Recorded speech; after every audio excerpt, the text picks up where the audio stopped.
Gavin Newsom will keep his job as governor of California. Yeah, after defeating a closely watched recall election. Yeah, Q13's Brandi Kruse is here. Brandi, this was a pretty decisive victory for Newsom. It is, but now he goes right into another campaign.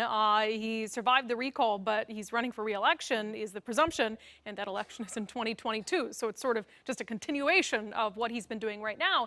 But I will say, you know, it's really easy, I think always easy, to get carried away with sort of the partisanship and the back and forth involved in something like the recall election.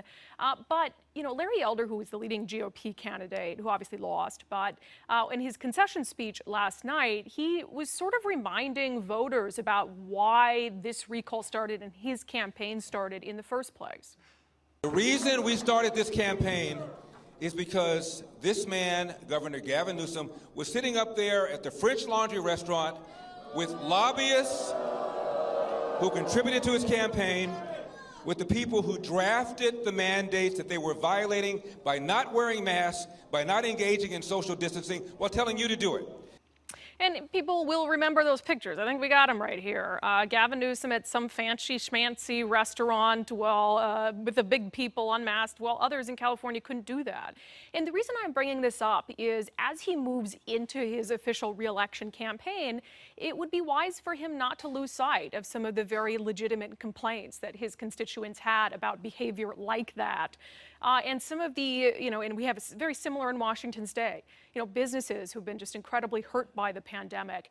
It was easy for Newsom to make the recall about his opponents and, you know, calling it a GOP-led recall, which was true in some regards. But at the end of the day, for his re-election campaign, he is going to have to answer to some of the criticisms people have had of him throughout the pandemic and try to focus on his record more so than he did in the recall election. And when you talk about the attacks during the recall election, during that campaign, I guess, I mean, he likened his opponents to, or connected them at least to the former president.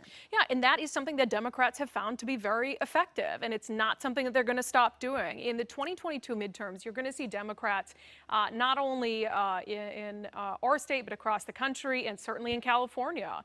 When you talk about Gavin Newsom, they're going to compare any Republican to the former president.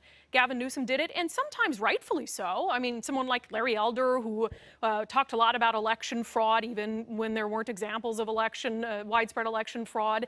And so whether it's a candidate who actually is a supporter of the former president or not, Democrats like Newsom have found tremendous success in making that comparison. You're going to see it used probably in just about every race of consequence here in Washington state in 2022. So it's really contingent on voters. Look, if you don't like the former president, and that would be a deal breaker for you, having a candidate who in any way is like him, just make sure that you're really doing the research for yourself.